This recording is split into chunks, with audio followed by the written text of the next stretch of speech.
están amenazando por eso. Así es. De muerte. Así es, presidente. ¿Y es quién? Almanza. Almanza es el ocupante de hecho del rancho Hermosillo, que fue de Gonzalo Rodríguez Gacha. Ministro de Defensa, tome nota. El señor Almanza quiere matar al director de ANT. Este sería Federico Almanza. Luisa Montaño y otros campesinos irrumpieron en este y otros predios y recibieron amenazas por parte de Federico Almanza. ¿Usted qué quisiera encontrar?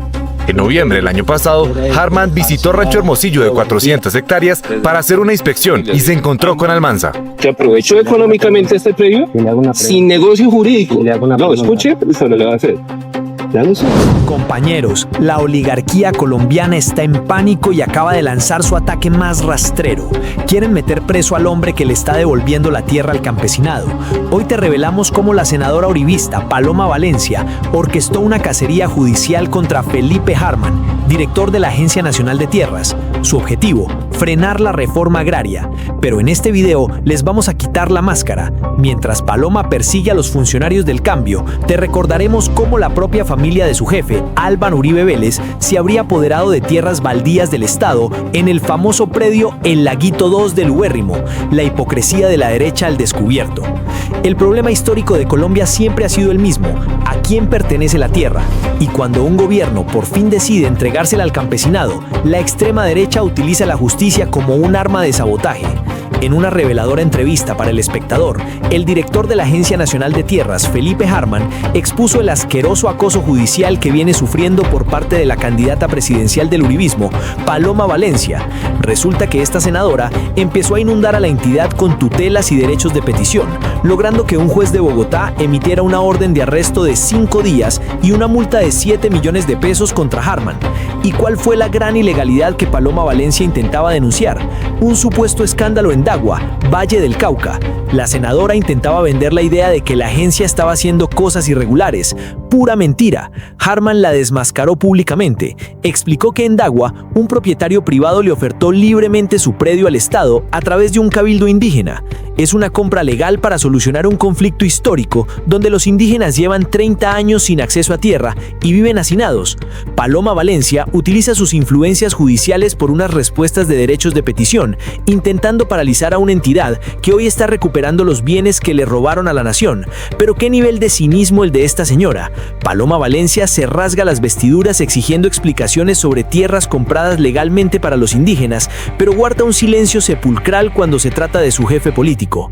Atención, compañeros, presten mucha atención a este contexto que los grandes medios no quieren recordar. Mientras atacan a Harman, la historia de nuestro país nos ha demostrado quiénes son los verdaderos acaparadores. No podemos olvidar los informes e investigaciones independientes que han señalado a la sociedad el ubérrimo SAS, propiedad del expresidente Álvaro Uribe Vélez y gestionada bajo el nombre de su esposa, Lina Moreno de Uribe. Las investigaciones periodísticas y reportes de autoridades de tierras en el pasado revelaron que esta inmensa propiedad, el corazón del poder uribista en Córdoba, presuntamente acumuló predios que eran baldíos de la nación. El caso más asqueroso y emblemático es el del predio conocido como El Laguito 2, un terreno de origen baldío, es decir, tierra que le pertenecía al Estado colombiano y que debía ser destinada exclusivamente para campesinos pobres, pero que terminó sumándose a las inmensas hectáreas del ubérrimo.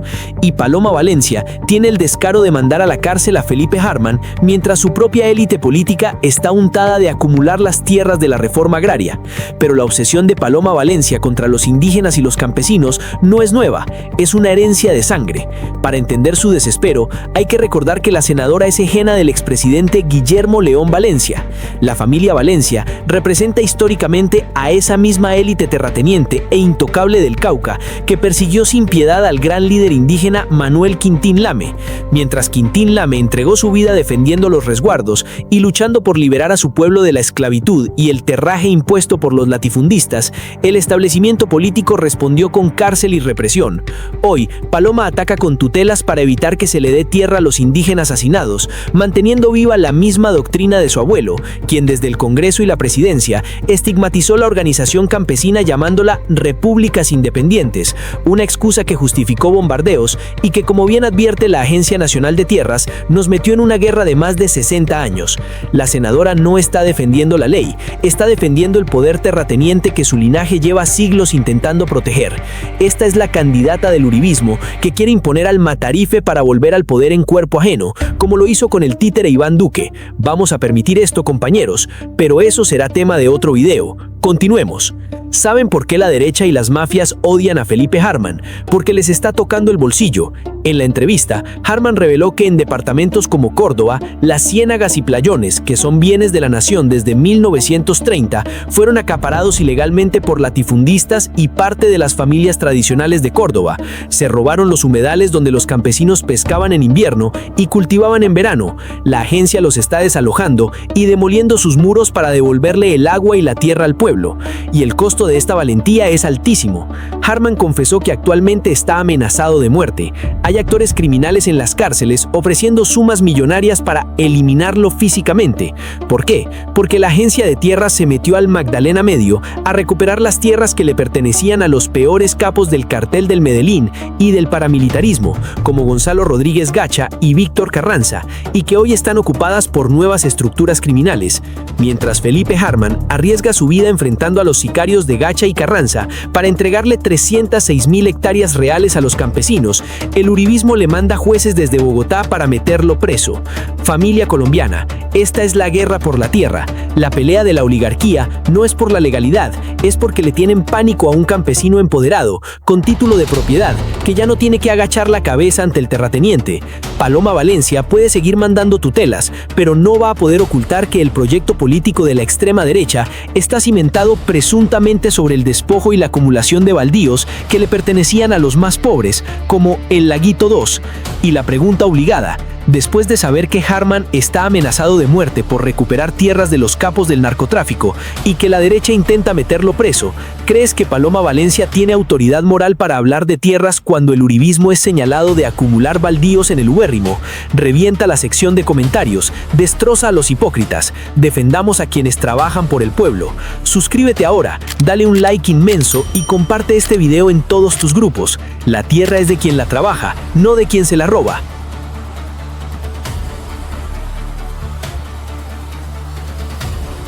Uno de los problemas históricos de Colombia es el de la tierra. ¿A quién pertenece la tierra? ¿Quién tiene la tierra? ¿Qué se hace con la tierra? De hecho, como consecuencia de ese problema se han derivado otros tanto o más graves, como las mismísimas violencias que afectan al país. Pues una de las personas que tiene que trabajar este tema durante la administración de Gustavo Petro desde la Agencia Nacional de Tierras en su condición de director es Felipe Harman, que nos acompaña en esta oportunidad en las conversaciones del Espectador. Doctor Harman, bienvenido. Bueno, un gusto acompañarlos aquí en El Espectador nuevamente. ¿Cómo va la NT? Bien, trabajando arduamente en toda la geografía nacional, dando resultados, avanzando, buscando los mecanismos de cierre de gobierno, avanzando en materia de lo que tiene que ver con la implementación del acuerdo de paz. Lo vimos muy activo en Córdoba. Estamos muy metidos en los temas de la emergencia. Hay un decreto que nos cobija, que es el 174. Queremos recuperar los bienes baldíos de la nación. Estamos recuperando también tierra para entregarle y reubicar a campesinos afectados por la inundación. Y bueno, esperamos de forma oportuna profundizar ese trabajo. Incluso ahorita me voy para allá. Dijo usted 174, guárdeme ese número y ahorita hablamos de él. Bien. Pero quedémonos en Córdoba. ¿Qué fue lo que se hizo en Córdoba finalmente? En Córdoba estamos haciendo 4 cosas. La primera de ellas es las ciénagas y playones, que son baldíos reservados de la nación desde 1930, ¿cierto? Que se constituyó la figura de las ciénagas y playones, acordemos de la cultura anfibia. Estos espacios, los campesinos son cultivadores en verano y pescadores en invierno. Todos estos espacios terminaron siendo literalmente acaparados ilegalmente, a pesar de ser declarados como bienes baldíos de la nación. Nosotros hemos... ¿Ilegalmente? Ilegal. Pero eso en Colombia no pasa. Sí, se acabaron, literalmente se tomaron parte de la tierra de Ciénaga Grande, por ejemplo, fue un delín del 88 que se perdió y apareció un reguero de gente ahí adentro.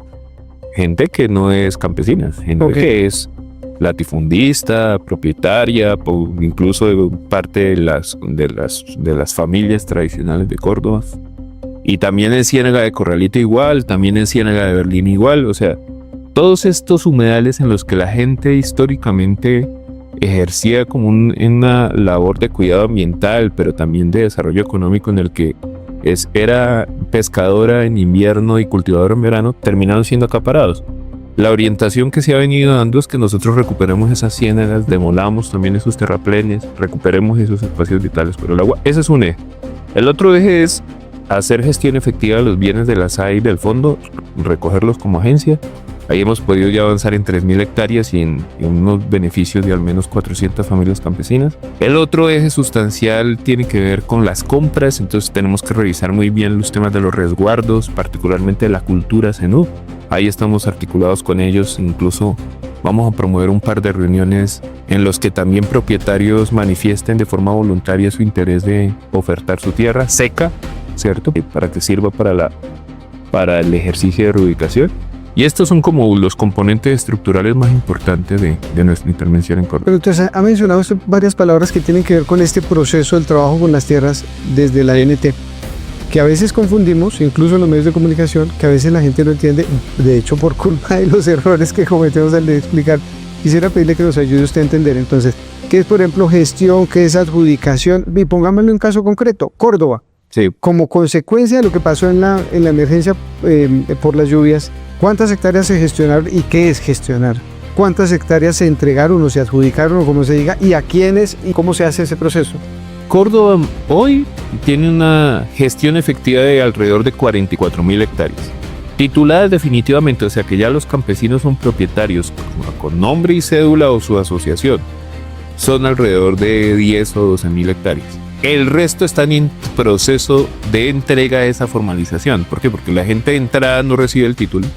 Primero por procedimiento legal, pero segundo para evitar también alteraciones, malos manejos. Le voy a poner un ejemplo claro. En Córdoba yo he tenido que recuperar 2 fincas que ya se habían entregado. 2 veces la misma. Claro. ¿Por qué? Porque el líder campesino, que eso me pasó por ejemplo en La Carcajada, un predio en Buenavista, terminó arrendándole el predio un traqueto y no dejaba entrar a sus afiliados. Con razón el nombre del predio. Entonces, de alguna manera lo que toca debe anticiparse y no lo hacemos de entrada porque también hay unas reglas de uso. O sea, a la gente se le entrega de forma provisional 6 meses y a partir de, bueno, ya cumplió, está produciendo, demuestra que está. Entonces arrancamos el proceso de formalización. Gestión a qué llamamos?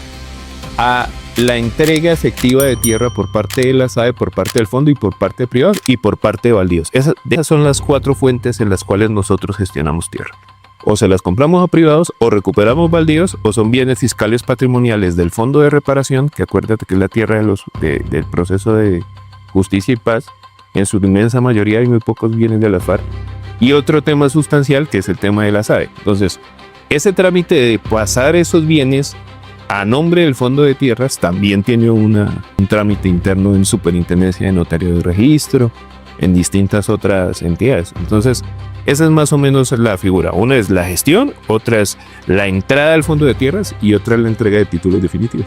Y ese es el panorama en Córdoba. Así es. Y lo corcho si le pregunto de pronto el dato nacional, ¿cómo en gestión, Yo lo tengo absolutamente claro. Hay 765.000 hectáreas gestionadas, ¿cierto? De esas 765.000 hectáreas son alrededor de 420.000 que ya están en el Fondo de Tierra. De esas 420.000 están entregadas alrededor de 306.000 hectáreas ya entregadas en manos de campesinos. Entonces una pregunta chévere es ¿por qué hay 765 gestionadas y por qué solamente están entregadas 305? Porque las restantes 400.000 están indebidamente ocupadas. ¿Eso qué significa? Que son baldíos o son bienes de la SAE o son bienes del fondo que me toca ir a hacer un desalojo, ¿cierto? Al indebido ocupante, que en su inmensa mayoría pasa en esos tipos de cosas, y incorporar campesinos al predio para entregarlo materialmente. Y esas coordinaciones pues requieren y tienen un trámite y un tiempo considerable que pues es una coordinación con la policía, con el ejército, etcétera, los operativos que ya los conoce pues. Y generan complejidades, dificultades para usted.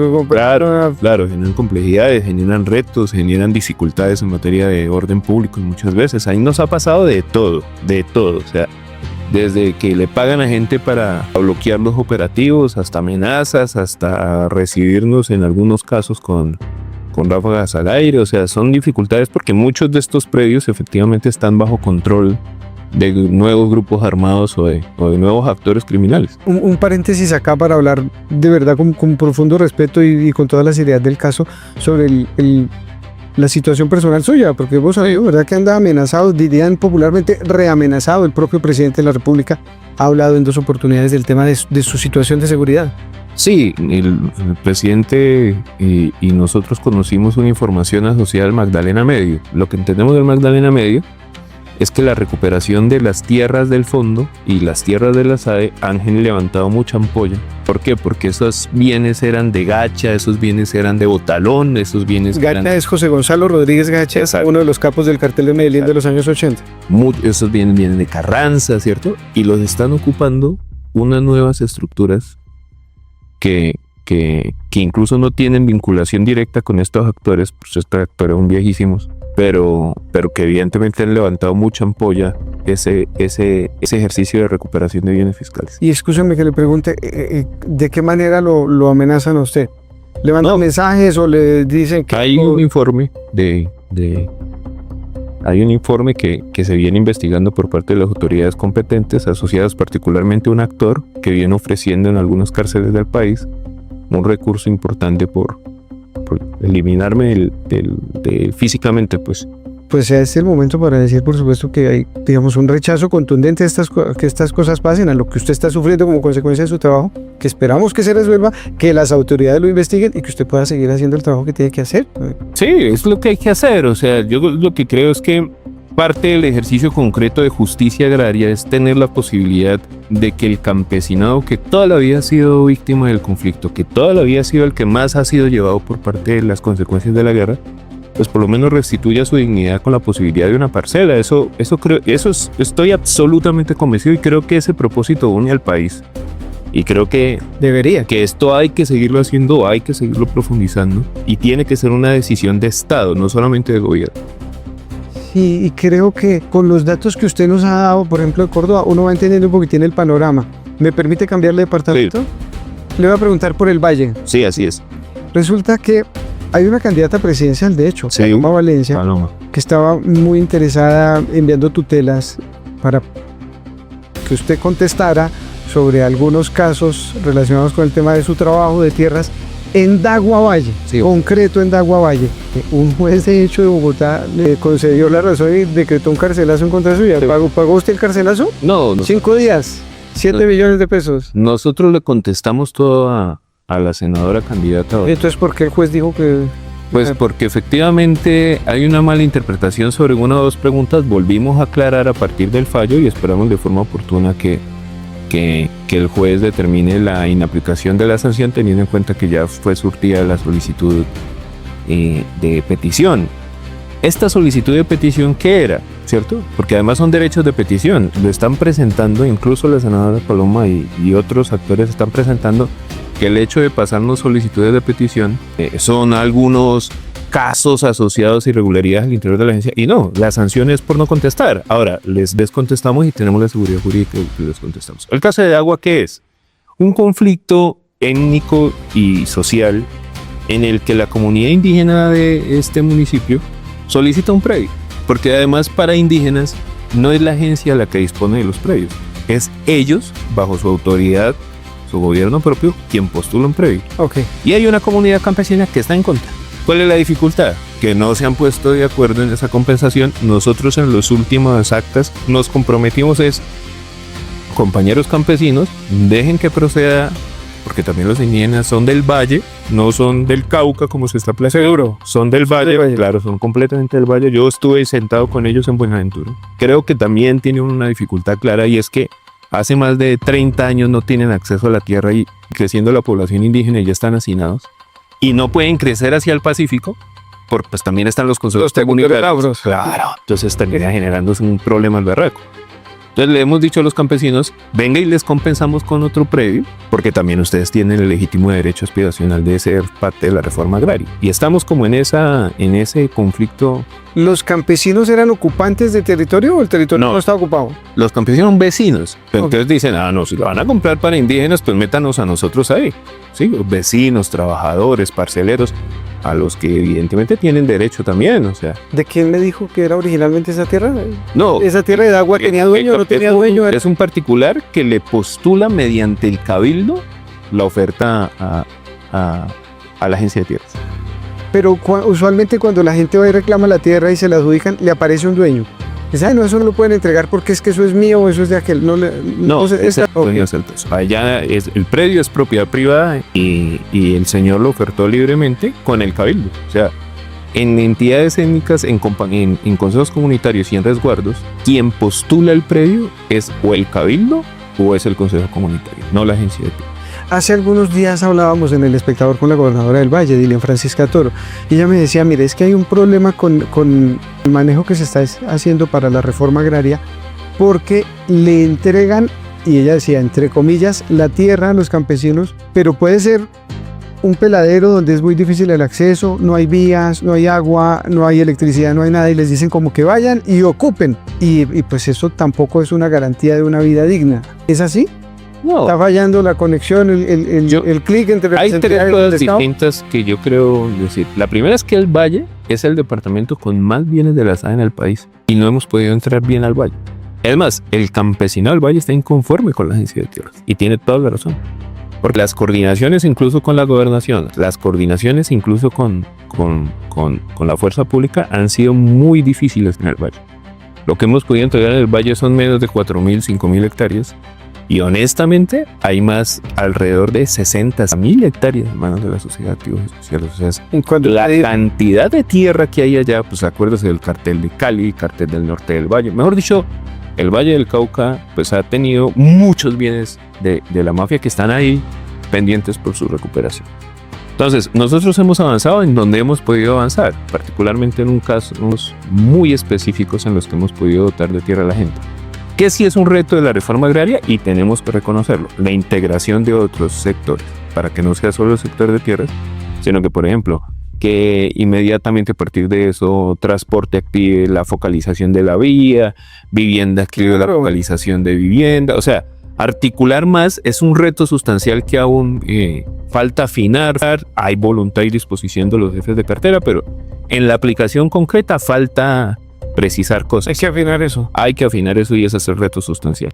Pero lo que sí es cierto es que nosotros, si existiera cooperación fundamentalmente de las entidades territoriales del Valle, sería el departamento con más entregas en el país, porque lo que hay es tierra en la Sociedad de Activos Especiales y en el Fondo de Reparación. ¿Y no hay mucha interlocución ahí con la gobernación? Hemos intentado, hemos dispuesto, tenemos de alguna manera unas conversaciones protocolarias, pero las coordinaciones en lo práctico han sido muy difíciles para implementar la reforma agraria en el Valle del Cauca. Oye, hablemos de un vecino, Cauca. ¿Cómo va el Cauca en esta materia? El Cauca es un fenómeno, es un territorio altamente diverso, es un territorio con unas complejidades bastante sustanciales que hablan mucho de lo que se quiere el país. Porque es un departamento que unifica todos los intereses, ¿cierto? Todos los propósitos, todos quieren efectivamente ser beneficiarios. Y creo que hay cosas que ha logrado el gobierno gracias a la interlocución con los movimientos sociales, con el movimiento campesino, con el movimiento indígena, con el movimiento afro.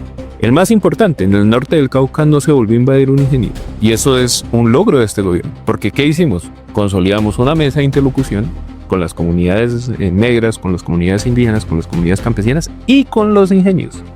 Y llegamos a un acuerdo. Primero precisemos condiciones y es la agencia la que compra las tierras. Entonces, ¿cuál es el asunto concreto alrededor de esto? Que hemos resuelto problemas como el de Ucrania, que es un predio...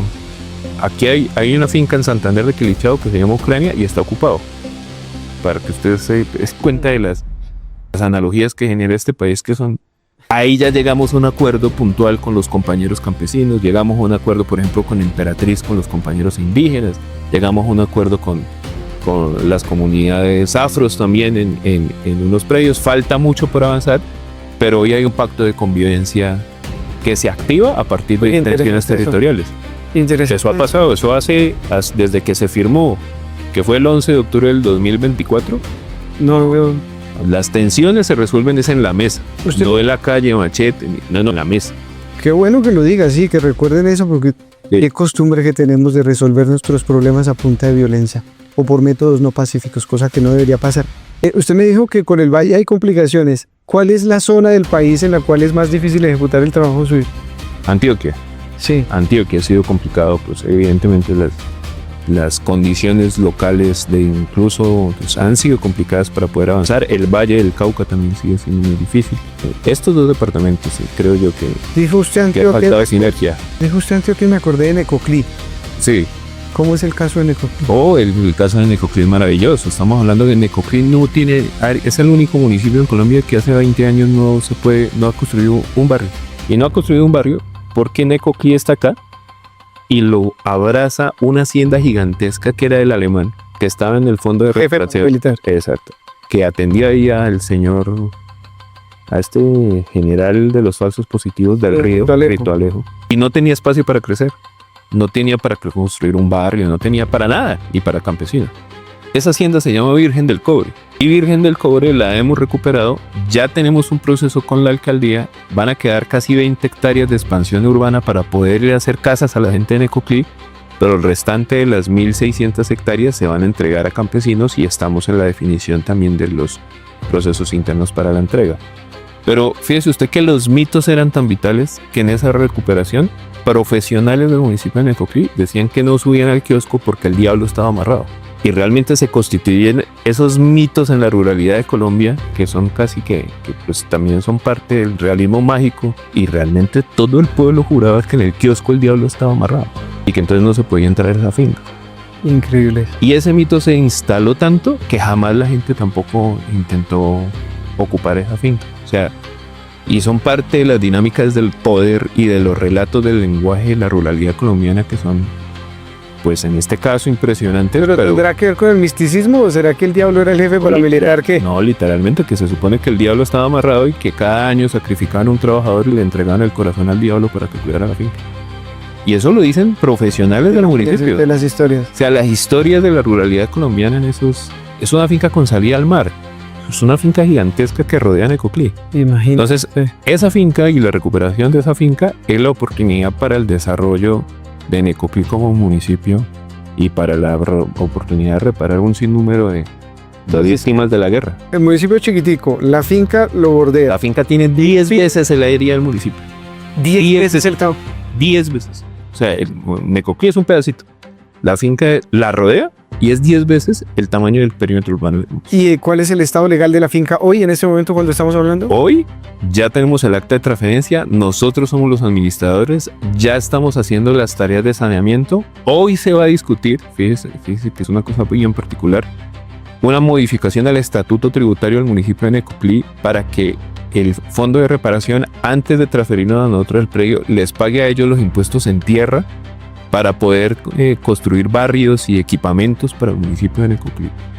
¿Quién hace la modificación del estatuto tributario? El Consejo Municipal de Necoclí. Hoy yo tengo un asesor instalando y explicando por qué es importante avanzar en ese aspecto. Pero fíjese que ahí es una oportunidad maravillosa para reparar ese municipio de Colombia, que además tiene unas playas lindísimas, tiene todo para ser un gran municipio de Necoclí, y literalmente estaba atrapado por un latifundio improductivo. Y nos que también la moraleja para quienes nos preguntamos de vez en cuando, bueno, ¿y qué es lo que hace el consejo? ¿Por qué es importante elegir el consejo? ¿Por qué es importante echarle ojo a las elecciones? Mire una función tan importante del consejo en Necoclí en este momento. Claro, el Consejo Municipal de Necoclí hoy está definiendo una herramienta sustancial para por lo menos construir 10 a 15 barrios nuevos en ese Estar pendientes de lo que ocurre entonces en el caso. Así es. Ahora, nos dijo usted un nombre del señor, digo yo irónicamente aquí, una celebridad de estos ex jefes de las mafias y de los grupos paramilitares, pero pasamos por Córdoba y no dijimos de qué nombres había por ahí implicados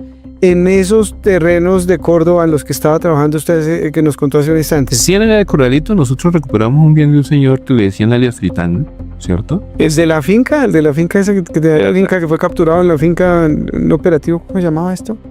Él se capturó fue en una isla. Una isla, una rumba impresionante. Sí, dije finca es isla. Sí. Que además era isla de quién. ¿Cómo así que una isla? ¿De quién son las islas luego? Tal cual. Pero eso es parte de las dificultades que tiene el complejo de islas de que no es Islas de Rosario, sino estas islas de San Bernardo. Pues todavía hay como indefiniciones de carácter jurídico. Pero las competencias asociadas a la administración de islas siguen siendo de la Agencia de Tierras. Pero para este caso, estamos hablando de que esta finca estaba metida en la ciénaga. Los campesinos no podían entrar a la ciénaga, no podían pescar en la ciénaga, no podían cultivar en la ciénaga porque no tenían entrada.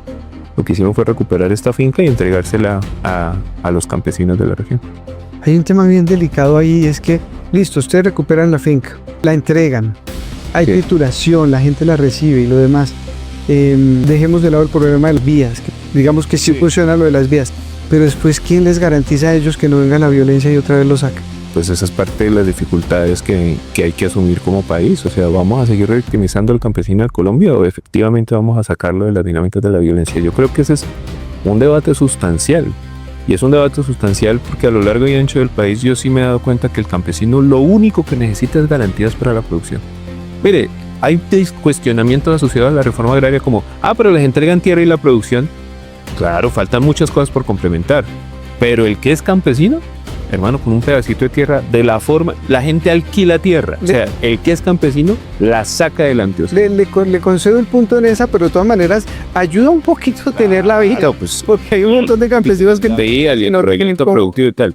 Pero yo digo que el mejor rezo, o sea, la caracterización del campesinado es estrechar la mano. Uno siente quién es campesino, o sea, es un tipo extremadamente trabajador, madrugador, berraco para trabajar. Lo único que necesita es garantía de un pedazo de tierra para poder sacar adelante este país.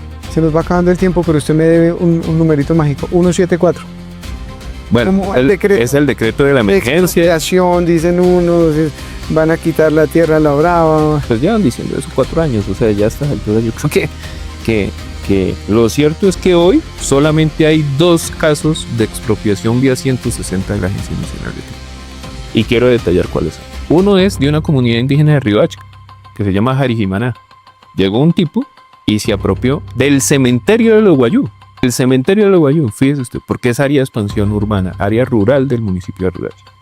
Y entonces a diestra y siniestra, un par de desalojos de forma forzada a la comunidad Guayú, cuando hay un cementerio que tiene 70 años de los Guayú. O sea, ¿usted sabe qué significa el cementerio para la cultura Guayú? Significa queodo, Comunidad, claro. pero particularmente para los Guayú. Por eso los Guayú desentierran sus muertos, hacen rituales al año. O sea, eso es, desde la cosmovisión Guayú, es una cosa absolutamente complicado.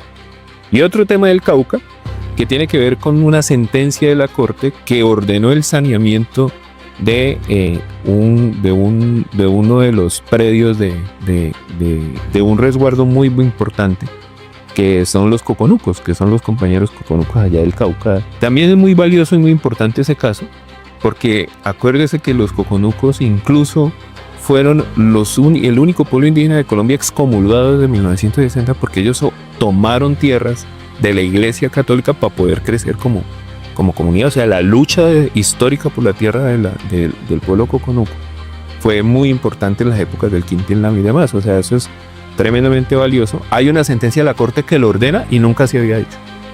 Entonces nosotros lo estamos haciendo. Pero son los únicos 2 casos que además tienen todo el peso jurídico para discutirlo, que se han promovido en el país. Interesantísimos. Por lo demás, el 174 aplicándose. El único 74 se está aplicando con toda la tranquilidad.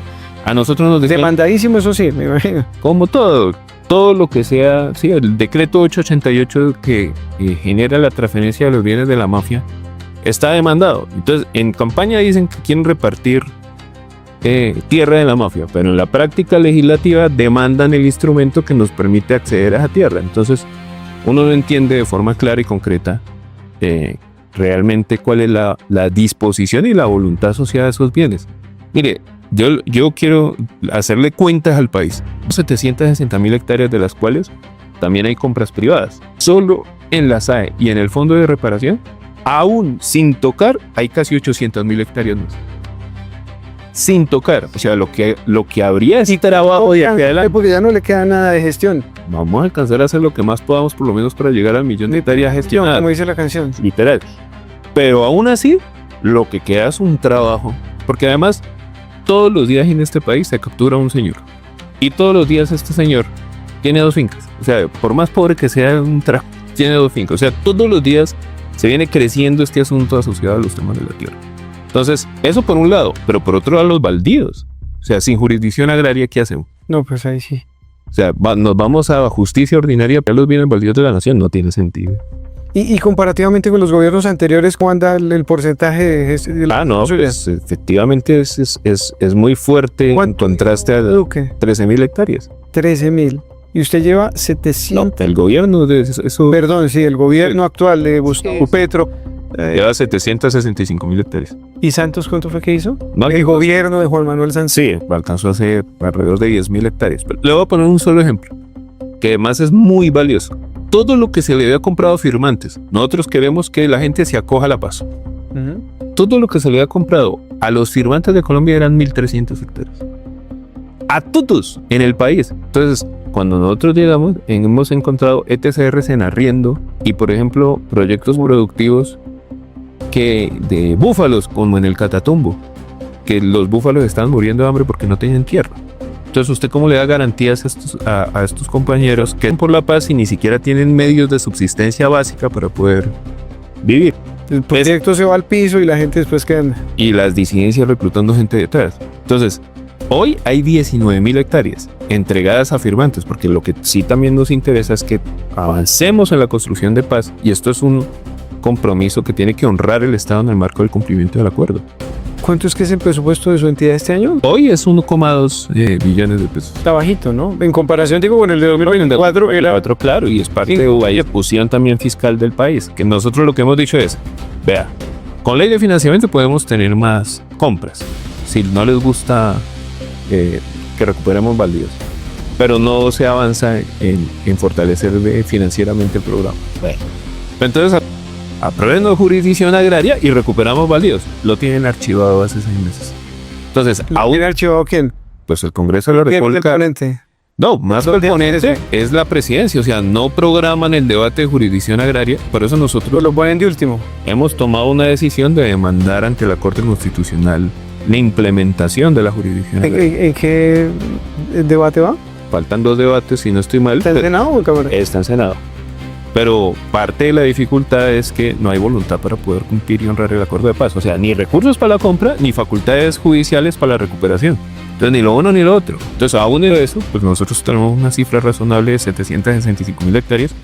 Pero si existe la disposición y la voluntad y los cambios normativos suficientes, yo estoy completamente seguro que podemos llegar a las 3 millones de hectáreas, que fue el compromiso que pactó el Estado en el marco de la implementación del acuerdo. Y yo hago aquí otra pausa un momento para decir otra función de otro de los actores importantes del Estado colombiano, el Congreso, para que veamos que esto es un trabajo de verdad de Estado. El gobierno hace una cosa, el legislativo hace otra, La justicia, a veces hacen otra. Claro. Pero en este caso, entonces, claro, el proyecto se quedó ahí. Se quedó. Mientras no estés, no hay ley. Imagínense, se firmó el acuerdo en el 2016. Vamos a cumplir 10 años. 10 años, este año. 10 años. Claro. Y no se avanzó. Bueno, un último punto. Las zonas de reserva campesina. Sí. ¿Cuántas lleva?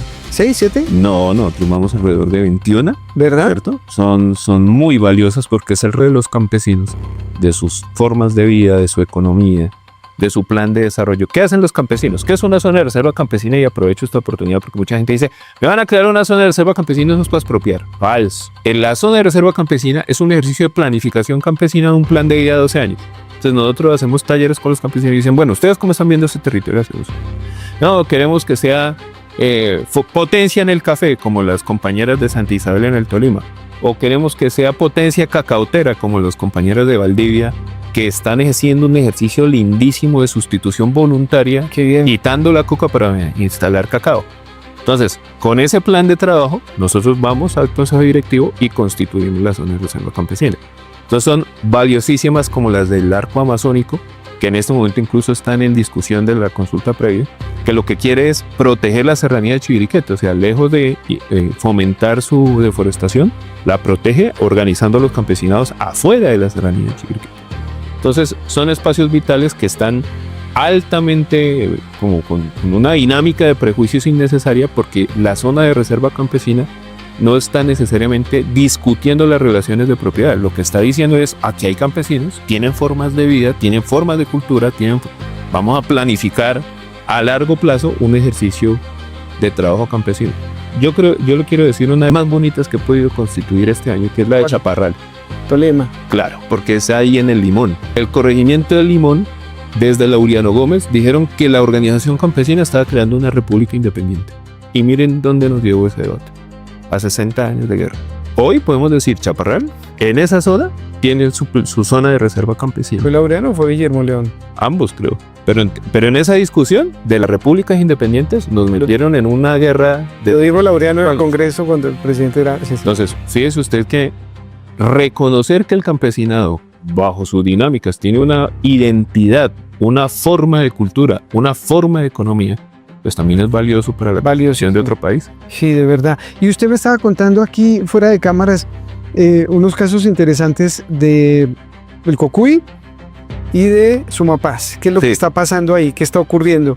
Son dos casos que la agencia le ha dispuesto, y quiero darle un agradecimiento a ese equipo de profesionales, le ha puesto el corazón, ¿cierto? Que son, hoy no se pueden titular esos campesinos. ¿Por qué? Porque entonces hay ley forestal, hay ley de páramos, hay un sinnúmero de figuras asociadas a la protección que limitan la posibilidad de entregarle el título al campesino. Lo que nosotros hicimos es, hagamos un análisis jurídico en la historia de que esos predios ya no son bienes baldíos de la nación, sino en su momento salieron como, a partir de los títulos coloniales, como bienes fiscales que están por fuera del resorte de la jurisdicción de los baldíos. Entonces, con historiadores, con gente experta en archivo, con distintas condiciones, hemos reconstruido títulos históricos de 1760, de 1765, de 1730, en todas estas regiones, que nos van a permitir entregarle el título de propiedad a estos campesinos, tanto de Sumapaz como de la provincia de Santos Gutiérrez. Interesantísimo ese tema. Es muy bonito ese caso porque se reconstruyó. Y entonces cualquiera diría, entonces ahora los campesinos tienen licencia para deforestar. No. Una cuestiones ambientales y el cuidado con natural de estas zonas sensibles del país. Pero otra cosa es negarle el derecho a un campesino que hace 50 años vive en esa región. O sea, el campesino vive ahí, va a estar ahí y no necesariamente nadie lo va a sacar. Lo que tenemos es que conciliar ambas visiones y fundamentalmente ayudar a que se tenga la transformación productiva para que salga de la pobreza. Esa mezcla de las problemáticas actuales con las narrativas de los conflictos que vienen desde épocas por allá, desde la colonia. Muy bonito. Eso está como para un formato del espectador que usted conoce que se llama Hagamos Memoria. Sí, para poder contar esas historias. Bueno, se nos acabó el tiempo, le voy a pedir solo que me defina una palabra, pero no es para militares, ni tierras, ni 174. Yo le digo la palabra y usted me la define. ¿Sí? Sí. Pancreatitis. Uy, sí, tuve una situación médica difícil hace poco tiempo. Hace menos de 15 días. Sí, me tuvieron que sacar la vesícula de forma urgente. Pero ya está bien. Ya estamos trabajando activamente, pues justo. Pues director, cuídese mucho, nos alegra verlo bien, digamos, verlo en activo, trabajando por el tema de las tierras en el país, y por supuesto hay que cuidar la salud, ¿vale? Bueno, un gran abrazo y bueno, invitamos al país a conocer a profundidad y a detalle lo que significa e implica la reforma agraria para construir un país diferente y mucho más justo.